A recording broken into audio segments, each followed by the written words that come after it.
Boom, ba boom, boom, boom.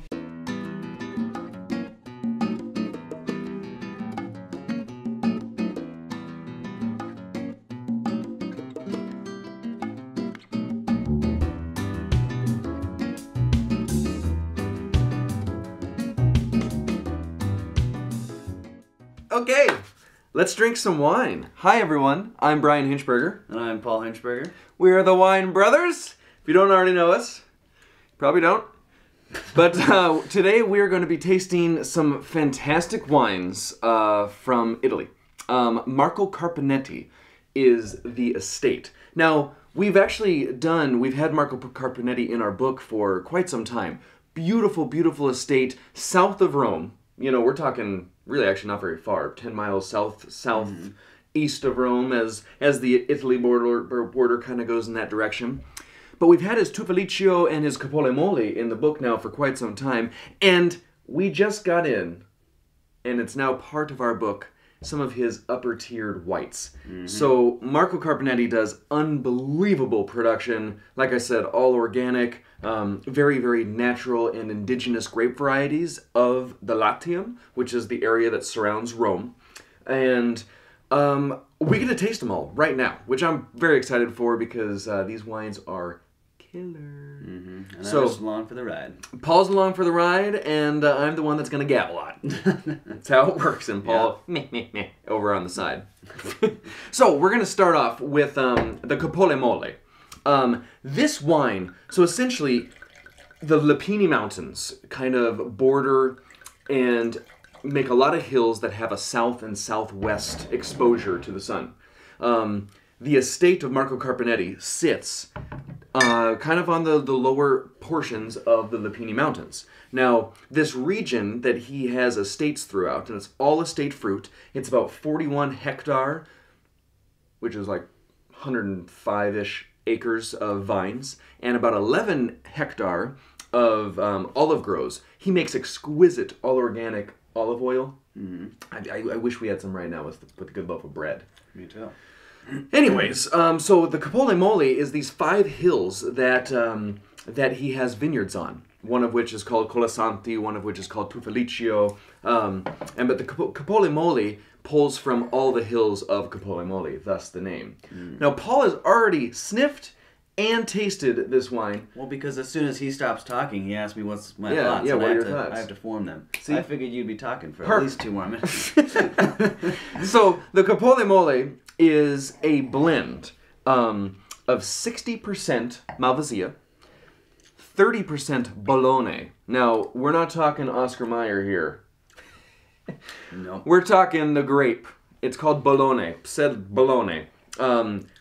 Really, really cool varietal, very native to the area. In fact, we're going to taste 100% Bologna really soon here.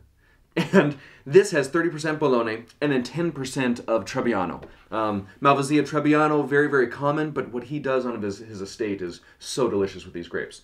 Paul, what do you got on the nose? What's happening here? How do you like it? It's a melange of pears, a pear compote, and river rock. Like, very stony. I cooked one of those last night.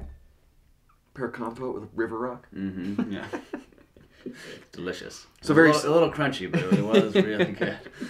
So minerality. Yeah. And I mean, those are the 2 things that really are penetrating my palate at the moment. Now, you know, as I'm cruising down this river, eating a pear compote, you know, with all the rock influence, I feel like off in the distance there's these beautiful small white flowers too. Now, we're not talking they're in my face. They're not even really next to the boat.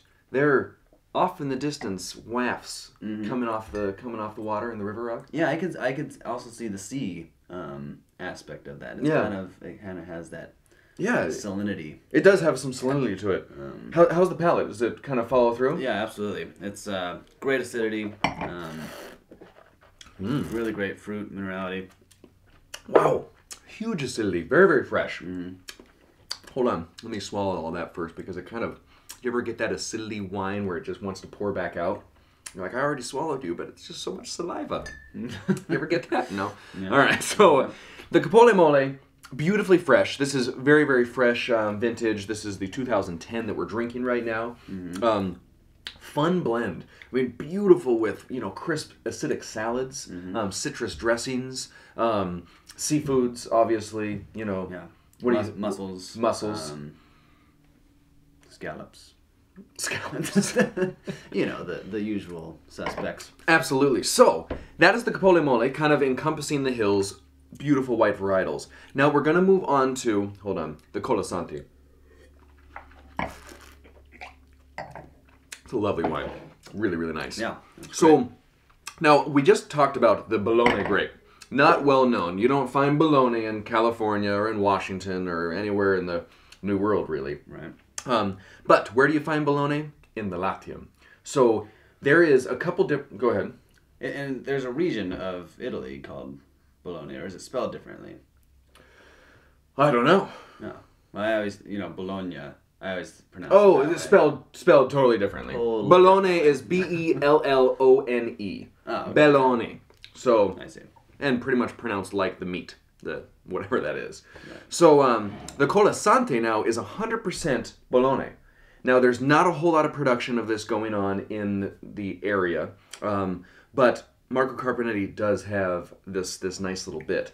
So 100% Bologna on the Colasanti Hill. So there's these 5 hills, and one of them's named Colasanti, where all of the grapes for this wine is coming from. Now, what's exciting about this is just the absolute depth of flavor. Now, I didn't mention, on the Capole Mole, no oak, all stainless steel, very, very fresh. Same here on the Colasanti. Now, we're going to kind of get into some oak fermented wine, or white, here in a minute, but the Colasanti also is very, very done in a fresh manner. All stainless steel. And now the soils here in the Lepini Mountains, so as you start to come down, up high, you have limestone strata that kind of comes down. And then as you get lower, you get into tufa, or, volcanic decomposed rock. So what's neat is all of the Lepini Mountains are rich with this volcanic rock and limestone strata. So you're smiling. You're giving me this look like I'm enjoying this wine. I am, and I wasn't really paying attention to what you were saying, but I'm sure it was very fascinating. I wasn't either. So what do you get on the wine? Well, it's actually I still get that deep pear note, but this one's like spiced pear, still spiced poached pear. Yeah, and really delicious. The palate. What I love about the palate is that it still has really great acidity, but such a rounder mouthfeel. It's kind of plush and delectable.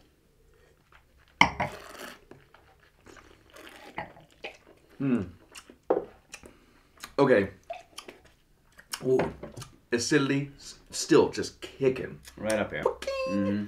And but the palate, really kind of fattens out a little bit. Yeah. Still fresh, it still has that stainless steel, but this Bologna varietal obviously is cool. Yeah. I mean, this is 100% Bologna, and it's so delicious. It does have that tree fruit character. Still so much minerality. It's really, really neat to taste how much minerality. Now, I mentioned that Marco Carpineti is all organic. So he pretty much took over his estate in 1986, and his family has been making wine for generations. Very, very, very old house in the Latium. So back, pre-Roman times, when everything was owned, by the church and, different groups, for depending on where you're at. Right. This entire region, it's called Cori. Cori was all owned by the church. And what's kind of crazy about it is now it's turned into, there's so much rich history. Obviously, it's around Rome. There's this rich church, papal, community that's all around. And his family has owned this estate for generations and generations. And now has come up to 1986, where he really pretty much started the Marco Carpineti estate. Right. In 1994, he decided, I'm already doing everything organically, very, very naturally. I'm now going to make sure that I'm adhering to all the standards of organic production. So 3 years later, as what it takes, 1997 was deemed organic. Dude goes way beyond anything that is required as far as organics go. Not only no herbicides, fertilizers, pesticides, anything. He is so natural in his production, in the vineyards, turns the earth consistently, mows the grasses, keeps cover crops. His olive trees are kind of everywhere, interspersed. It's really, really fantastic production. Anything else about this wine, Paul? Now I'm starting to get like nectarines and like stone fruits. It's really, really complex. And It's really developing. It's coming out. Yeah. So, let's move on to the Moro. Now, the Moro, like I said, we have an old church history. This is, literally, there's no one. This is almost an extinct varietal. These are Greco grapes. So, you know what I just realized? The archpriest is this is Bologna. It's a clone called Archiprete, right? And it's named after the archpriest. I knew I was going somewhere with the church story, right?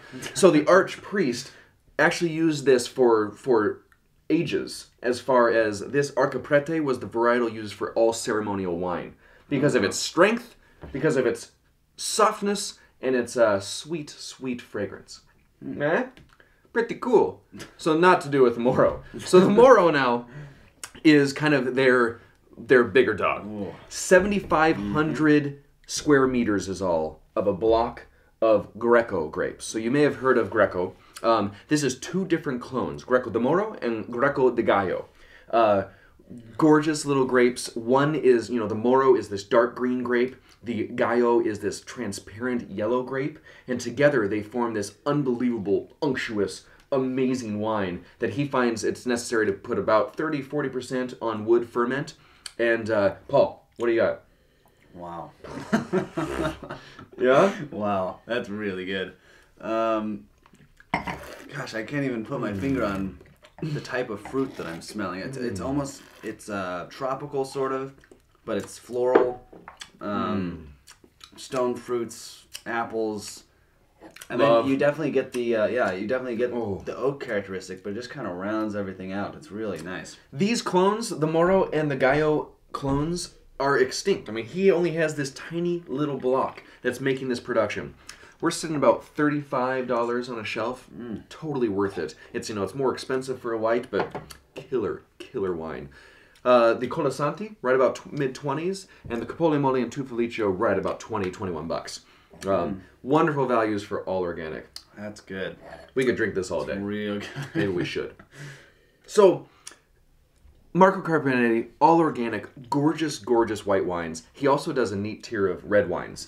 We're going to taste the Tufolicio, which is the one that we carry, as Paul's still basking in this Moro. Is really quite delicious. So, the Tufolicio is basically a Sangiovese and Montepulciano blend. Hold on, I probably shouldn't waste this. Yeah. Oh, wow. So beautiful. You like how it kept us moving, though? All right, we're into the Tufolicio. So, Tufolicio takes its name from also a hill. And can you guess, maybe has a little bit of tufa in the soil, which is that decomposed volcanic rock. And the hills, all the Montepulciano comes from the Tufolicio hill. He pulls a little Sangiovese from San Pietro, which is another little area of his production.